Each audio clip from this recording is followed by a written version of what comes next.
Hello बच्चों, आप लोग कैसे हैं। उम्मीद करता हूं आप लोग स्वस्थ और मस्त होंगे और अपनी बोर्ड परीक्षा की तैयारी बहुत ही जबरदस्त तरीके से कर रहे होंगे।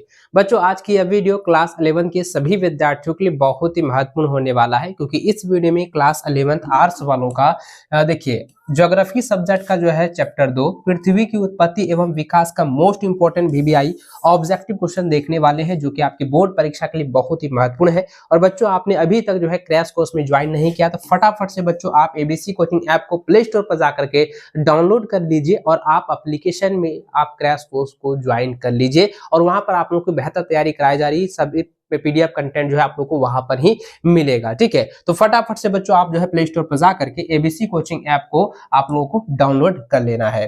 तो चलिए बच्चों, अब जो है क्वेश्चन की ओर बढ़ते हैं। सभी विद्यार्थी अपने सभी दोस्तों के साथ शेयर कर दीजिएगा। और आपने अभी तक जो है इस सेशन में नहीं जुड़े हुए हैं, इस क्लास में आप लोग नहीं जुड़े हुए हैं, फटाफट से जो है इस क्लास में आप लोग जो ज्वाइन हो जाइए। बिल्कुल आप लोगों को जो है ज्वाइन हो जाना है मेरे बच्चों, फटाफट से, है ना, तेजी से जो है आप लोगों को ज्वाइन होना है। तो चलिए बच्चों, यहाँ पे देखिए पहला जो सवाल आपके स्क्रीन पर दिया गया है, आप यहाँ पर देखिए दिया गया है कि ब्रह्मांड, सवाल क्या है बच्चों, सवाल कह रहा है कि ब्रह्मांड की उत्पत्ति के संबंध में सर्वमान्य सिद्धांत है। तो सर्वमान्य सिद्धांत कौन सा है? पहला दिया गया है वायव्य राशि सिद्धांत, दूसरा दिया है निहारिका सिद्धांत, तीसरा दिया गया है बिग बैंग सिद्धांत और चौथा दिया गया है गुरुत्वाकर्षण सिद्धांत। तो देखिए बच्चों, मैंने पहले भी बताया था कि ब्रह्मांड की जो उत्पत्ति होती है, ब्रह्मांड की जो उत्पत्ति होता है पूरी तरह से, है ना, याद रखिएगा, ब्रह्मांड की उत्पत्ति के संबंध में जो सिद्धांत है वो है बच्चों क्या है? बिग बैंग सिद्धांत। याद रखिएगा, बिग बैंग सिद्धांत। ऑप्शन नंबर आपका जो है सी बिल्कुल सही व सटीक आंसर हो जाएगा। ऑप्शन नंबर सी बिल्कुल राइट आंसर होगा। इसको बच्चों आप कॉपी में जो है नोट करते जाइएगा, क्योंकि बहुत सारे ऐसे क्वेश्चन है ना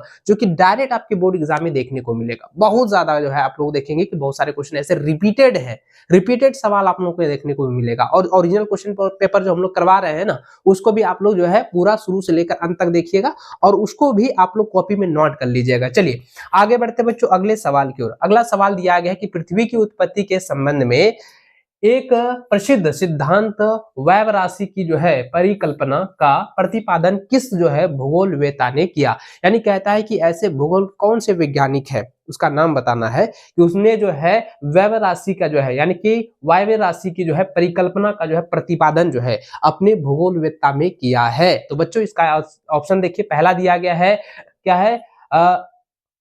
लाप्लास, दूसरा दिया गया है इमैनुअल कांत और तीसरा दिया गया जेफरी और चौथा दिया गया बच्चों जेम्स जीन्स। फटाफट से इसका आंसर दीजिएगा। बिल्कुल एकदम जबरदस्त। देखिए बहुत सारे विद्यार्थी कह रहे हैं कि सर ऑप्शन नंबर 20 का बिल्कुल राइट आंसर होगा। बिल्कुल बिल्कुल बिल्कुल बिल्कुल ऑप्शन नंबर जो है 20 का बिल्कुल सही आंसर होगा। बच्चों याद रखिएगा, पृथ्वी की उत्पत्ति के संबंध में एक प्रसिद्ध सिद्धांत जो कि वायव्य राशि की जो है परिकल्पना का जो प्रतिपादन किया हुआ है वो किसने किया है बच्चों? इमैनुअल कांत ने किया गया है ना, जो कि भूगोलवेत्ता है, उसने किया गया। ऑप्शन नंबर जो है 20 का बिल्कुल सही व सटीक आंसर होगा। अगला सवाल बच्चों दिया गया है कि निहारिका परिकल्पना का संबंध जो है किससे था? निहारिका परिकल्पना का सिद्धांत जो बच्चों किससे था? तो याद रखिएगा इसका सही आंसर क्या हो जाएगा बच्चों? ये हो जाएगा बच्चों लाप्लास हो जाएगा, लाप्लास। ऑप्शन नंबर जो है ए इसका बिल्कुल सही व सटीक आंसर होगा।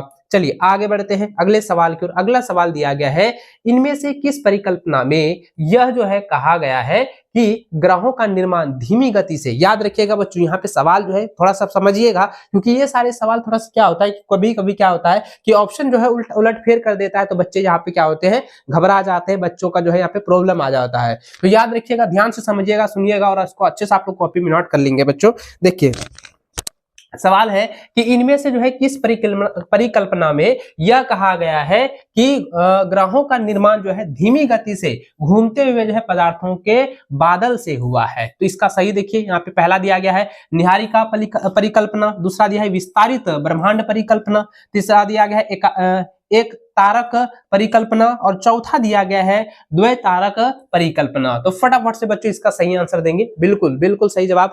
एप्लीकेशन के बच्चे जितने भी जुड़े हुए हैं ना, फटाफट से इसका जो है सही जवाब दे रहे हैं। बिल्कुल इसका राइट आंसर क्या हो जाएगा बच्चों? ऑप्शन नंबर ए हो जाएगा, निहारिका परिकल्पना हो जाएगा। ऑप्शन नंबर ए इसका बिल्कुल सही व सटीक आंसर हो जाएगा। चलिए नेक्स्ट क्वेश्चन की ओर बढ़ते हैं बच्चों।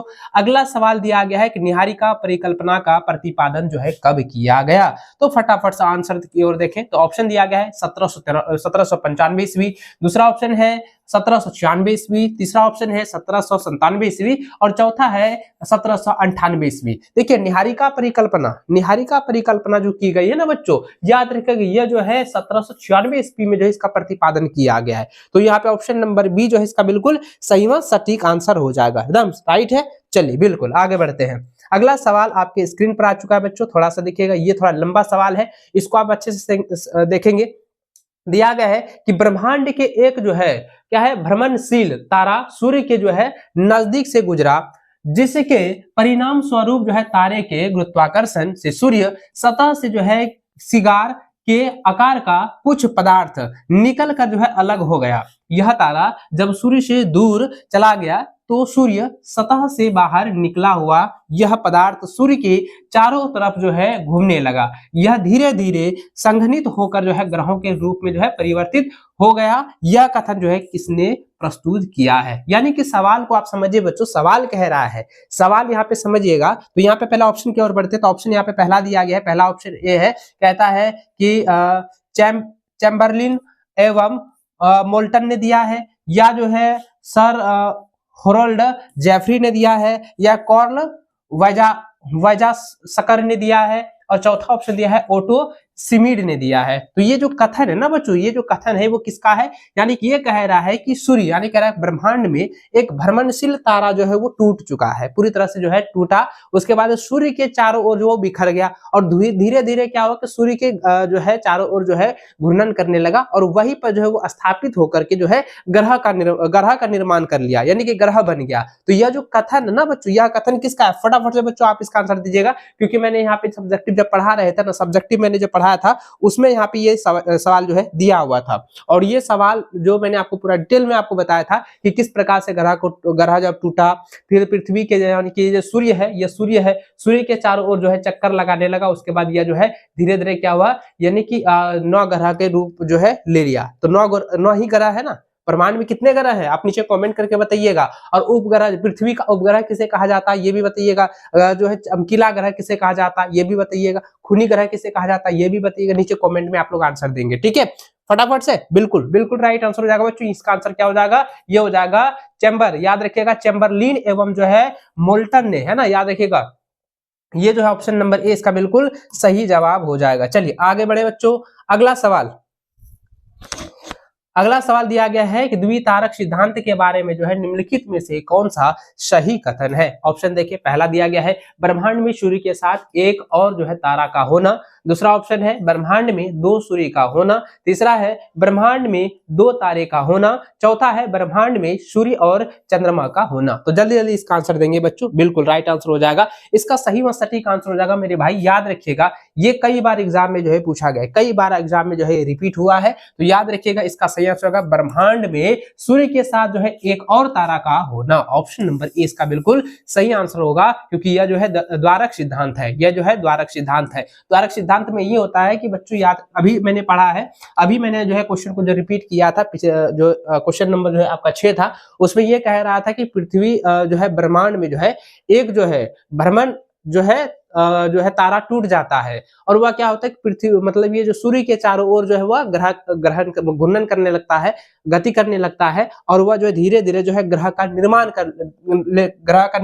कर लेता है। और यही पर यहाँ पे जो है उसी का जो है दूसरा यहाँ पे कह रहा है कि ब्रह्मांड में जो है सूर्य के साथ साथ एक और तारा का हो जाना जो है एक द्वारक सिद्धांत के बारे में बताता है। तो यही ऑप्शन जो है ए बिल्कुल राइट और सटीक आंसर हो जाएगा। चलिए आगे बढ़े बच्चों। अगला सवाल दिया गया है कि 1920 ईस्वी में यह किसने कहा कि ब्रह्मांड का विस्तार हो रहा है? बताइए 1920 ईस्वी में यह किसने कहा है कि ब्रह्मांड का जो है विस्तार हो रहा है? तो पहला ऑप्शन दिया है एडविन हब्बल, और दूसरा दिया गया है जॉर्ज लेमेतरे, और तीसरा दिया गया है इमैनुअल कांट, और चौथा दिया गया है जेम्स जीन। फटाफट से मेरे बच्चों इसका आंसर दीजिएगा, जल्दी जल्दी इसका आंसर दीजिएगा।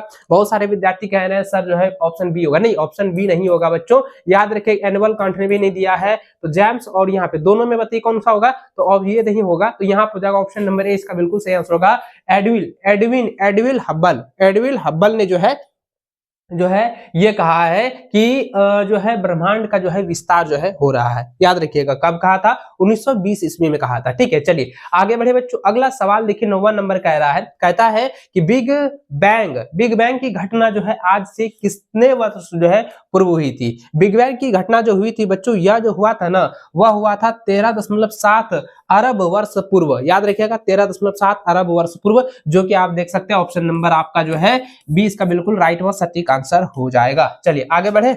अगला सवाल बच्चों यहाँ पे देखिए 10वां नंबर दिया गया है। सवाल कह रहा है कि पहले जो है परमाणु का निर्माण जो है कब हुआ। देखिए पहले परमाणु का निर्माण कब हुआ था, फटाफट से मेरे भाई आंसर दीजिएगा। पहले परमाणु का जो निर्माण हुआ था बच्चों, याद रखिएगा कि बिग बैंग होने के जो है आरंभिक 3 के अंतर्गत ऑप्शन नंबर आपका जो है बी इसका बिल्कुल राइट व सटीक आंसर हो जाएगा। चलिए आगे बढ़े बच्चों। नेक्स्ट क्वेश्चन आपके स्क्रीन पर आ चुका है। सवाल है कि बिग बैंग से 3 लाख वर्षों के दौरान ब्रह्मांड में कौन सी घटना घटी। ब्रह्मांड में जो है कौन सी घटना घटी है, तो याद रखिएगा ये कई बार एग्जाम में रिपीट हो चुका है मेरे भाई, कई बार आपके जो है एग्जाम में रिपीट हो चुका है कि बिग बैंग से जो है 3 लाख वर्षों के दौरान जो है वो ब्रह्मांड में कौन कौन सी घटना घटी है। तो याद रखना है कि तापमान जो है 4500 जो है डिग्री कम हो गया था, यानी 4500 डिग्री जो है वो तापमान जो है घट गया था। और जो है परमाणुवीय पदार्थ का जो है निर्माण हुआ, ब्रह्मांड जो है पारदर्शी हो गया है।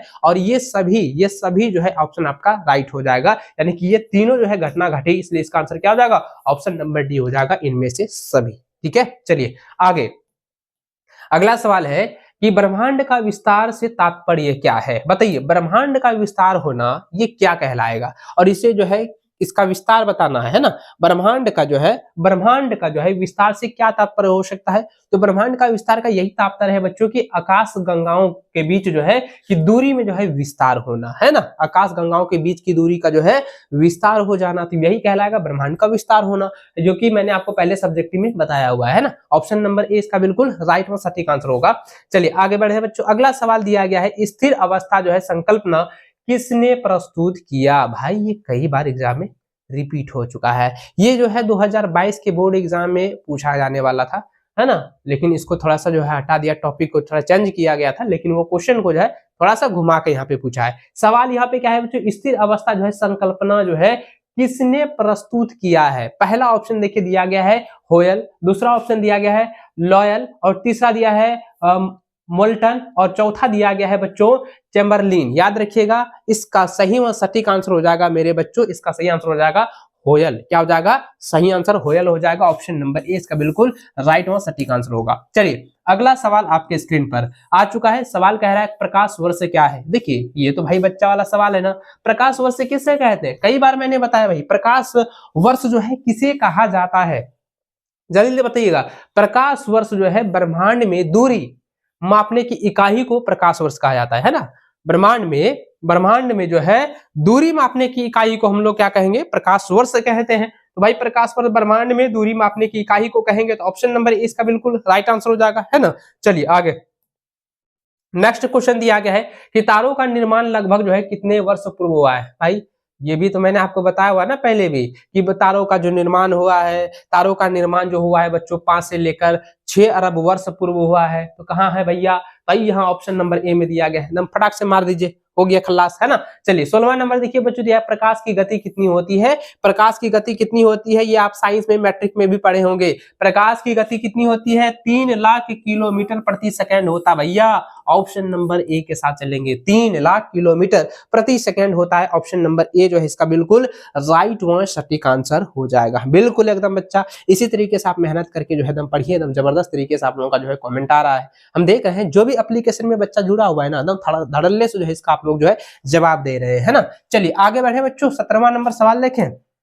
एक बच्चा का कहना है कि सर ये सारे क्वेश्चन अगर आते हैं ना, अगर ये इसी में से सवाल आ रहे हैं तो मैं गारंटी देता हूं सर कि एक भी सवाल नहीं छूटेगा। बिल्कुल बच्चों, मैं भी 200% की गारंटी देता हूं कि जितना हम लोग पढ़ा रहे हैं, जितना आप लोगों को कंटेंट दे रहे हैं, उससे एक भी सवाल आपका बाहर नहीं आने वाला है। उस पे एक भी सवाल आपको देखना है, इसमें एक भी सवाल आपका बाहर एको को नहीं पूछेगा। देखिए जितना भी हम कंटेंट दे रहे हैं चैप्टर वाइज आप लोगों को करवा रहे हैं, और बीच बीच में ओरिजिनल क्वेश्चन पेपर भी आप लोगों को शेयर कर रहे हैं 2019 से लेकर 2025 तक का। साथ ही बच्चों जो भी आप लोगों का गेसेस क्वेश्चन हो रहा है, क्वेश्चन बैंक का सोल्यूशन करवा रहे हैं, वो भी जो कंप्लीट हो जाएगा, आप पूरा सेशन देख रहे हैं तो मैं गारंटी देता हूं कि 200% की एक भी सवाल इधर से उधर नहीं होने वाला है। एकदम सेम टू सेम देखिएगा क्वेश्चन पूछेगा, है ना, रिपीटेड क्वेश्चन भी पूछने को मिलेगा। देखिएगा आप यहाँ पे पढ़े हैं ना, एग्जाम में बैठोगे ना, बोलेगा अरे सर ये तो हम पढ़े थे ना जी, ये तो हम पढ़े थे, सर बताए थे, कबीरा सर हमको बता दिए थे पहले ही। तो भाई वही सब सवाल एग्जाम में आने वाला है। ठीक है, चलिए आगे बढ़े।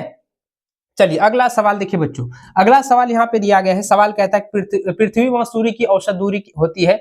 तो पृथ्वी और सूर्य की जो औसत दूरी है वो 14,95,98,000 है। तो भाई ऑप्शन नंबर ए मार दो, ऑप्शन नंबर ए, है ना, ऑप्शन नंबर ए इसका बिल्कुल सही व सटीक आंसर हो जाएगा। चलिए अगला सवाल बच्चों आपके स्क्रीन पर आ चुका है। सवाल कह रहा है कि पृथ्वी और सूर्य की औसत दूरी प्रकाश वर्ष के संदर्भ में प्रकाश वर्ष का कितना है। तो प्रकाश वर्ष किसे कहेंगे, सबसे पहले मैंने बताया था कि ब्रह्मांड की दूरी मापने की इकाई को ही प्रकाश वर्ष कहा गया है। और पृथ्वी और सूर्य की जो औसत दूरी है प्रकाश वर्ष के संदर्भ में जो है प्रकाश वर्ष का कितना होता है, बताइए प्रकाश वर्ष का कितना होता है। तो बच्चों मैंने आपको पहले भी बताया था कि ये 8.311 होता है, 8.311 होता है। भैया ऑप्शन नंबर एक जो है बिल्कुल मार दीजिए, ऑप्शन नंबर ए लॉक कर दीजिए, ऑप्शन नंबर ए बिल्कुल राइट आंसर हो जाएगा। चलिए अगला सवाल बच्चों 19वां नंबर कहता है कि सौर मंडल का जनक जो है किसे कहा गया है। सौर मंडल का जनक किसे कहा गया है, कई बार मैंने बताया है। पहला यहाँ दिया है निहारिका को, दूसरा दिया है क्षुद्र ग्रह को, तीसरा दिया है तारों के जो है गैसी पुंज को, और चौथा दिया है ब्रह्मांड के पिघलने पदार्थ को। फटाफट से बताइए बच्चों कि सौर मंडल के जनक किसे कहा जाता है। सौर मंडल के जनक किसे कहा गया है, जो सौर मंडल के जनक जो है बच्चों निहारिका को कहा गया। किसे, निहारिका का, option number A, option number A जो है इसका बिल्कुल सही व सटीक आंसर हो जाएगा, है ना। चलिए आगे बढ़ते हैं। अगला सवाल बच्चों आपका 20वां नंबर देखिए, 20वां नंबर सवाल दिया गया है कि सौर मंडल के 8 ग्रहों में से किन ग्रहों को जो है आंतरिक ग्रह कहा जाता है। देखिए आंतरिक ग्रह किसे कहा जाता है, 8 ग्रहों में से। सौर मंडल में कितने ग्रह, 8 ग्रह हैं। तो 8 ग्रह में से कौन सा ऐसा ग्रह है जिसको कि आंतरिक ग्रह कहा गया है। तो यहाँ पे पहला ऑप्शन दिया है सूर्य के दूरी के अनुसार पहले 4 ग्रहों को। ऑप्शन बी दिया गया है सूर्य से दूरी के अनुसार बाद के 4 ग्रहों को। तीसरा ऑप्शन दिया गया है सूर्य से दूरी के अनुसार बीच के 4 ग्रहों को। और चौथा ऑप्शन दिया है उपयुक्त में से कोई नहीं, यानी कि उपरोक्त जितना भी ऑप्शन है वो आपका इसमें से कोई नहीं है। तो फटाफट से बताइए बच्चों कि सौरमंडल के जो 8 ग्रह हैं उन ग्रहों में से कौन से ग्रह को जो है वो जो है आंतरिक ग्रह भी कहा गया है। आंतरिक ग्रह किसे कहा गया बच्चों, फटाफट से बताइए। आंतरिक ग्रह का मतलब हो गया कि सूर्य की दूरी के अनुसार जो है पहले के जो 4 ग्रह हैं उसे कहे गए हैं। तो सूर्य के दूरी के अनुसार, तो सूर्य के दूरी के अनुसार ऑप्शन नंबर ए चलेंगे। ऑप्शन नंबर ए जो है इसका बिल्कुल राइट व सटीक आंसर हो जाएगा। ऑप्शन नंबर ए के साथ जितने भी बच्चे चल रहे हैं बिल्कुल राइट व सटीक आंसर होगा। बिल्कुल बिल्कुल मेरे प्यारे लालो, मेरे लाडनियों, बहुत अच्छे से जो है आप लोगों का जवाब आ रहा है। बिल्कुल इसी तरह से आप लोगों का जवाब आना चाहिए, है ना। चलिए आगे अगला सवाल देखिए बच्चों, दिया गया है कि सौरमंडल में स्थिर प्रथम 4 ग्रह बुध, शुक्र, पृथ्वी और मंगल 3 पदार्थों से बने हैं। तो यहाँ पे देखिए कहता है सौरमंडल में स्थित जो प्रथम 4 ग्रह है,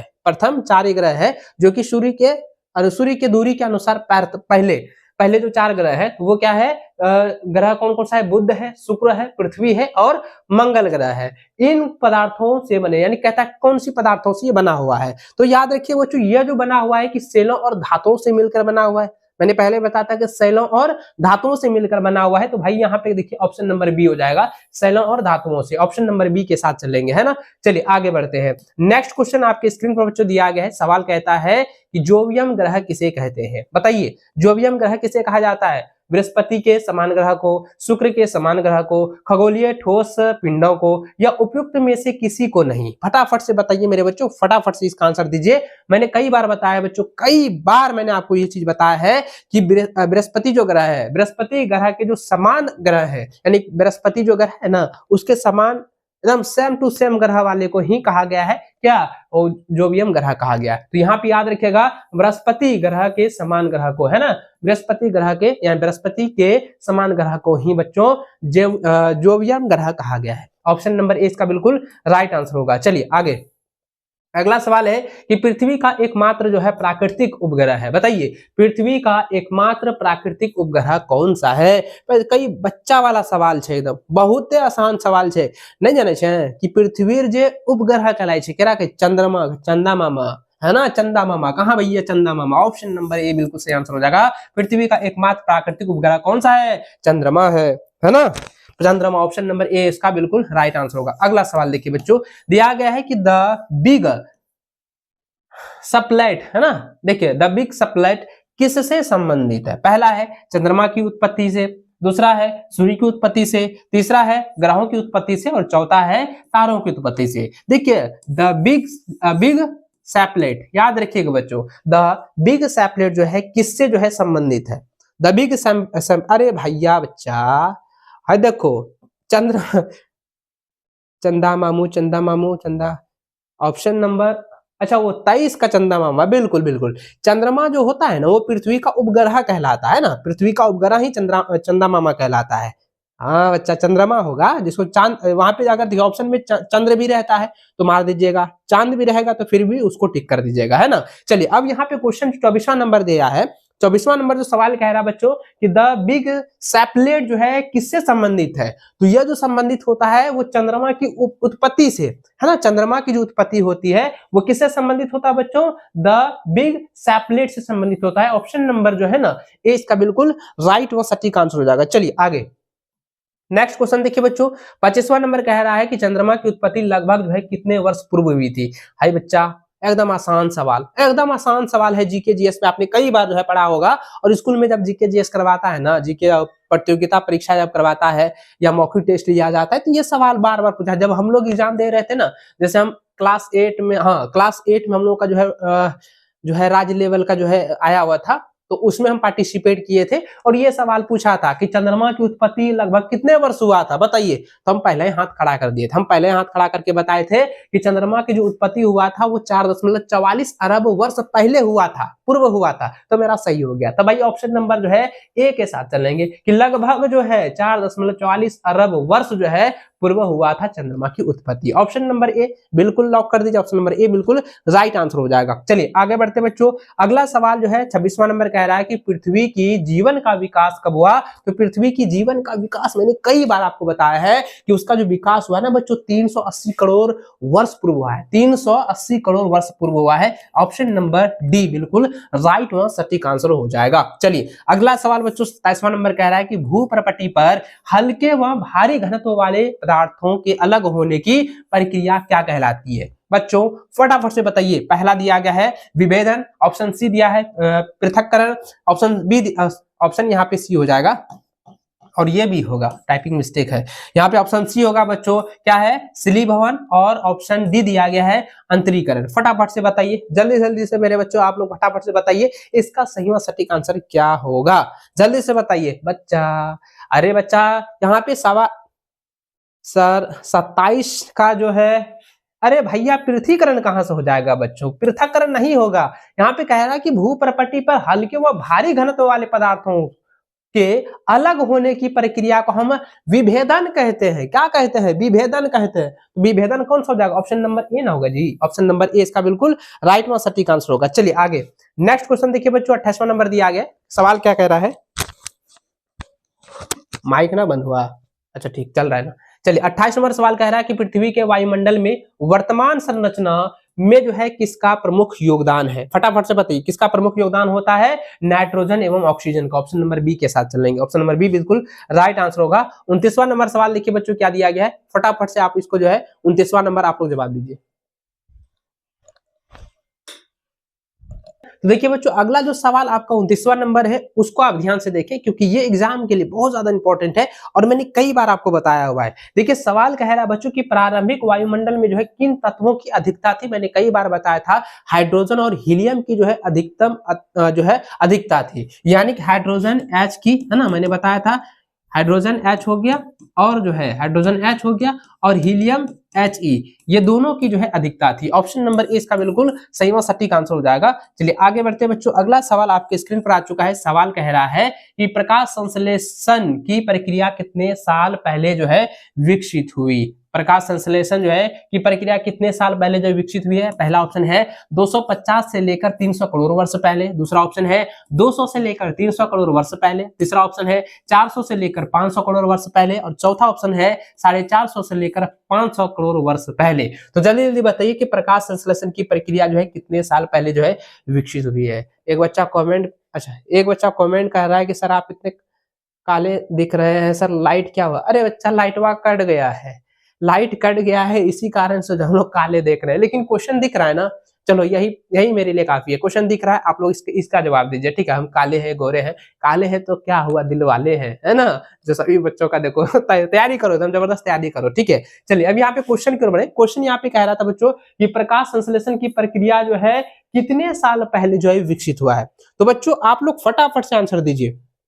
देखो एक बच्चा का कमेंट का आ रहा है, बड़ा मजा आ रहा है सर क्लास करने में। अगर ये सब क्वेश्चन आता है तो हम छोड़ेंगे नहीं, उसको हम पूरा तरह से बना लेंगे। बिल्कुल उसी तरह से आप भाई छोड़ना नहीं है, एकदम पूरी तरह से बना लेना ना। तो यहाँ पे सवाल क्या था, प्रकाश संश्लेषण की प्रक्रिया जो है कितने साल पहले जो है विकसित हुआ है, यानी कि जो है बताइएगा। तो 250 से लेकर 300 वर्ष जो है 300 करोड़ वर्ष पहले, 250 से 300 करोड़ वर्ष पहले ये जो है विकसित हुआ है। ऑप्शन नंबर ए के साथ चलेंगे। ऑप्शन नंबर ए इसका बिल्कुल सही और सटीक आंसर हो जाएगा। ठीक ना, चलिए माइक बंद होगा क्या सर? ना ना ठीक है, चलिए आगे बढ़ते हैं। अगला सवाल देखिए बच्चों, अगला सवाल है कि पृथ्वी पर जीवन का विकास जो है कितने वर्ष पूर्व जो है आरंभ हुआ। तो पृथ्वी पर जो है जीवन का विकास कितने वर्ष पूर्व जो है आरंभ हुआ है। तो पहला ऑप्शन है 3.80 अरब वर्ष पहले, और दूसरा दिया है 4.80 अरब वर्ष पहले, चौथा है 5.80 अरब वर्ष पहले, और चौथा है 6.80 अरब वर्ष पहले। देखिए पृथ्वी पर जीवन की जो जीवन का जो प्रारंभ हुआ था, जीवन का जो प्रारंभ क्रिया हुआ था वो 3.80 वर्ष पहले हुआ था, है ना। कह सकते हैं लगभग जो है 4 अरब वर्ष पहले। याद रखिएगा बच्चों, यहाँ पे सटीक दिया गया है। जैसे कभी कभी जो है आपके एग्जाम में ना ऑप्शन में ये दे देता है कि लगभग 4 अरब वर्ष पहले, लगभग 5 अरब वर्ष पहले, लगभग 6 अरब वर्ष पहले, या लगभग 7 अरब वर्ष पहले। तो ये ऑप्शन जो है हमने पिछले बार भी देखा हुआ था। तो यहाँ पे जो सटीक होगा बच्चों उसको याद रखिएगा कि 3.80 अरब वर्ष पहले जो है पृथ्वी पर जो है जीवन का जो है वो विकास हुआ था, जीवन का जो है ना डेवलप हुआ था। भैया ऑप्शन नंबर ए के साथ चलेंगे। चलिए ये ठीक है, बिल्कुल एकदम जबरदस्त तरीके से आप लोगों का जवाब आ रहा है। चलिए आगे बढ़ते बच्चों, अगला सवाल आपके स्क्रीन पर आ चुका है। सवाल कह रहा है कि निम्नलिखित में से जो है कौन सी संख्या पृथ्वी की जो है आयु को प्रदर्शित करती है। कौन सी संख्या पृथ्वी की आयु को प्रदर्शित करती है। और कई बार एग्जाम में यह भी सवाल दिया जाता है कि पृथ्वी की आयु क्या है। ये सवाल पूछा जाता है कि पृथ्वी जो है कितने वर्ष पुरानी है, पृथ्वी की आयु क्या है। ये सवाल कई बार पूछा जाता है। तो आपको याद रखना है बच्चों कि पृथ्वी की जो आयु है ना, जो कि संख्या में प्रदर्शित की जाती है 460 अरब वर्ष। याद रखिएगा 460 अरब वर्ष पहले, या यही वहां पे रहेगा तो वहां पे कहेगा कि 46 मिलियन, 4.6 मिलियन वर्ष पहले, इस तरह से रहेगा। बिलियन रहेगा, मिलियन नहीं होगा, बिलियन। तो याद रखिएगा बच्चों यहाँ पे क्या हो जाएगा, ऑप्शन बी बिल्कुल सही आंसर होगा। 460 करोड़ वर्ष, है ना। हाँ करोड़ हो जाएगा भैया, हाँ करोड़ होगा तो यहाँ पे हो जाएगा मिलियन, इसका बिलियन हो जाएगा। ठीक है, मिलियन ही रहता है ना, 4.6 मिलियन होता है शायद, मिलियन होता है। तो जैसे कि आपका लाख का हो गया बच्चों, 1 लाख हो गया, 10 लाख को मिलियन कहेंगे और करोड़ को बिलियन कहेंगे, तो यहाँ बिलियन हो जाएगा, है ना, बिलियन हो जाएगा। 4.6 बिलियन हो जाएगा, ठीक ना, बिलियन वर्ष पहले। तो भैया ऑप्शन नंबर जो क्वेश्चन नंबर 32 है उसका नंबर ऑप्शन बी जो है बिल्कुल राइट आंसर होगा। चलिए अगला जो 33वां नंबर सवाल देखिए। सवाल कह रहा है कि निम्न में से जो है कौन सी अवधि जो है सबसे लंबी है। कौन सी अवधि जो है सबसे लंबी है। पहला दिया गया है इयोन, और ऑप्शन बी दिया गया है महाकल्प, ऑप्शन जो है सी है कल्प, उसके बाद ऑप्शन डी है युग। जल्दी जल्दी बताइए बच्चों कौन सी जो है सबसे लंबी अवधि है, कौन सी सबसे लंबी अवधि है। तो बिल्कुल इसका जो सही आंसर क्या हो जाएगा बच्चों, ऑप्शन नंबर ए इसका बिल्कुल राइट और सटीक आंसर हो जाएगा। क्या हो जाएगा, इयोन हो जाएगा। ऑप्शन नंबर ए के साथ चलेंगे, ऑप्शन नंबर ए इसका बिल्कुल सही जवाब हो जाएगा। चलिए आगे बढ़े। अगला सवाल देखिए बच्चों, दिया गया है कि निम्न में से कौन सा तत्व वर्तमान वायुमंडल के निर्माण व संशोधन में जो है सहायक नहीं है। तो पहला ऑप्शन है सौर पवन, दूसरा ऑप्शन दिया है गैस उत्सर्जन, तीसरा है विभेदन, और चौथा दिया है प्रकाश संश्लेषण। तो फटाफट से मेरे बच्चों, मेरे लाल, मेरे सुकूनों, जल्दी जल्दी इसका आंसर दीजिए। कई सारे बच्चे कह रहे हैं कि सर ऑप्शन नंबर सी होगा, तो भैया ऑप्शन नंबर सी नहीं होगा, विभेदन नहीं होता है। सौर देखिए क्या है, सौर पवन, गैस उत्सर्जन, प्रकाश संश्लेषण, क्या होगा, प्रकाश संश्लेषण। फटाफट से मेरे बच्चों बताइए, फटाफट से बताइए। सवाल क्या है बच्चों कि निम्न में से कौन से तत्व वर्तमान वायुमंडल, सवाल क्या है, वर्तमान वायुमंडल, ये ना जी, सवाल कह रहा है वर्तमान वायुमंडल के जो है निर्माण का संशोधन में सहायक नहीं है। तो भैया यहाँ पे देखिए, सौर पवन सहायक होता है, गैस उत्सर्जन सहायक होता है, प्रकाश संश्लेषण सहायक होता है, लेकिन निगेटिव पूछ रहा है तो यही ना होगा जी, विभेदन। तो भैया ऑप्शन नंबर सी के साथ चलेंगे। हाँ भाई, जो बच्चा कह रहा था सर ऑप्शन सी होगा, ऑप्शन सी ही होगा। हम थोड़ा सा घुमा रहे थे, देखिए जरा आप लोग का चेक करके कि आप लोग जो है कितना तेज है, कितना पढ़ रहे हैं ना। चलिए आगे बढ़े, 35वां नंबर सवाल देखिए। सवाल कह रहा है निम्नलिखित में से जो है भीतरी ग्रह कौन से हैं, बताइए। भीतरी ग्रह किसे कहा जाता है, भीतरी ग्रह जो है किसे कहा जाता है बच्चों, भीतरी ग्रह जो है कहा जाता है बिना उपग्रह वाले ग्रह को, जिसके पास कोई जैसा कोई ग्रह है, उसका कोई उपग्रह है या नहीं है, तो उसी को कहेंगे बच्चों भीतरी ग्रह। उसको क्या कहते हैं, भीतरी ग्रह कहते हैं। तो यहाँ मार दीजिए, ऑप्शन नंबर डी हो जाएगा, बिना उपग्रह वाले ग्रह को ही भीतरी ग्रह कहा जाता है ना। ये बिल्कुल सटीक हो गया। चलिए आगे बढ़े, अगला सवाल बच्चों, नेक्स्ट क्वेश्चन की ओर। सवाल कह रहा है कि पृथ्वी पर जो है जीवन निम्नलिखित में से जो है कितने वर्ष पहले जो है आरंभ हुआ है। ये बच्चा अभी जस्ट हम पढ़े हैं, अभी यही सवाल जो है हम लोग रिपीट कर रहे हैं। देखो रिपीटवा वही सवाल कर रहा है। तो भाई यहाँ पे हम क्या पढ़े थे, ये हम लोग क्या पढ़े थे, पृथ्वी पर जो है जीवन है ना, जीवन जो है कितने वर्ष पहले जो आरंभ हुआ, तो हम क्या पढ़े थे 380 है ना, 380 करोड़ वर्ष पहले। तो भैया यहाँ पे हो जाएगा 3 अरब 80 करोड़ वर्ष पहले। ऑप्शन नंबर डी के साथ चलेंगे। ऑप्शन नंबर डी इसका बिल्कुल राइट व सटीक आंसर हो जाएगा। बिल्कुल बच्चा, इस प्रकार से आप लोग का जो एप्लीकेशन में जवाब देते हैं ना, मुझे मजा आ जाता है कि हाँ आप लोग तैयारी कर रहे हैं, है ना। चलो आगे बढ़ते, 37 नंबर सवाल देखिए।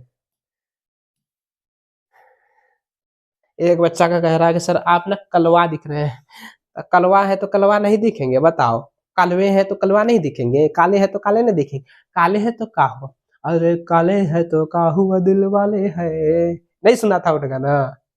काले गोरे का भेद नहीं, हर दिल से हमारा नाता है, भारत का रहने वाला हूँ, भारत की बात सुनाता हूँ, है प्रीत जहाँ की रीत सदा।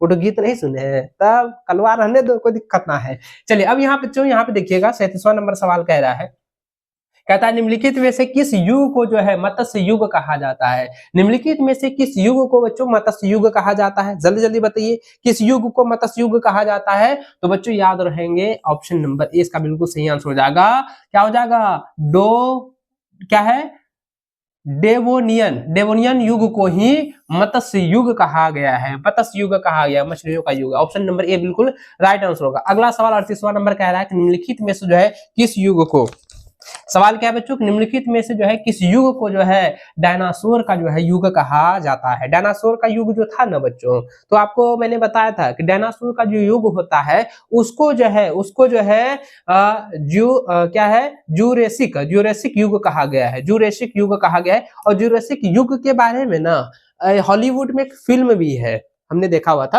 हॉलीवुड में एक फिल्म है जिसमें कि डायनासोर के बारे में पूरी तरह से विस्तार से बताता है, इसकी उत्पत्ति किस प्रकार से, फिर तरह से उसका विनाश किस प्रकार से हुआ, वो जो है पूरी तरह से साइंटिफिक रूप से जो है बनाया गया, तो वो हमने देखा हुआ था। ठीक है, तो यहाँ पे सवाल क्या था बच्चों कि डायनासोर का युग जो है कौन सा क्या कहा जाता है, डायनासोर का युग को कहा जाता है जूरेसिक, है ना, जूरेसिक युग कहा गया है। ऑप्शन नंबर 20 का बिल्कुल राइट और सटीक आंसर होगा। अगला सवाल देखिए, सवाल है बच्चों कि सूर्य की उत्पत्ति कितने वर्ष पूर्व हुई। तो बताइए सूर्य की उत्पत्ति जो है कितने वर्ष पहले हुआ है। तो सूर्य की उत्पत्ति जो हुआ है ना बच्चों, वह हुआ है 5 अरब वर्ष पहले, 5 अरब वर्ष पहले। ऑप्शन नंबर ए बिल्कुल राइट आंसर होगा। अगला सवाल देखिए, निम्नलिखित में से जो है किस युग को जो है खड़िया युग कहा जाता है। भैया ये तो सवाल बार बार एग्जाम में आता है, खड़िया युग बार बार एग्जाम में पूछ रहा है। खड़िया युग जो है बार बार क्वेश्चन जो है रिपीट हो रहा है एग्जाम में, तो याद रखिएगा बच्चों, खड़िया युग को जो है क्रेटिसियस है ना, है ना, यहाँ पे क्या है,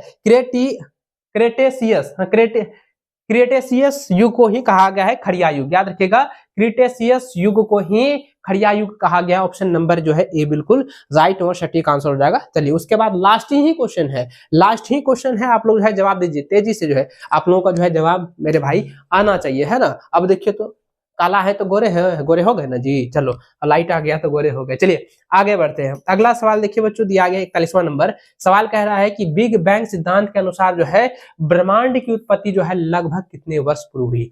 तो बिग बैंग के अनुसार जो है ब्रह्मांड की जो उत्पत्ति हुई है ना, वह हुआ है 13.7 अरब वर्ष पूर्व, 13.7 अरब वर्ष पूर्व। तो 41वां नंबर का ऑप्शन नंबर बी जो है बिल्कुल सही व सटीक आंसर हो जाएगा। तो बच्चों ये चैप्टर 2 के जो है most important VVI objective question है, जो कि आपके एग्जाम्स के लिए बहुत ज्यादा महत्वपूर्ण है। तो आप इसको अच्छे से जो है कॉपी में नोट कर लीजिए। इसका पीडीएफ जो है आपको एप्लीकेशन पे मिल जाएगा। तो आपने अभी तक एप्लीकेशन को डाउनलोड नहीं किया है तो प्ले स्टोर पर जाइए, एप्लीकेशन को डाउनलोड कीजिए और क्रैश कोर्स में आप लोग ज्वाइन जरूर हो जाइएगा। तो चलिए बच्चों, मिलते हैं नेक्स्ट वीडियो में। आज की यह वीडियो आप सभी के लिए कैसा रहा, नीचे आप लोग प्यारा सा कमेंट जरूर कीजिएगा और लाइक शेयर जरूर कीजिएगा। चैनल पर पहली बार आए, चैनल को सब्सक्राइब करके बेल आइकन को प्रेस जरूर कर देंगे।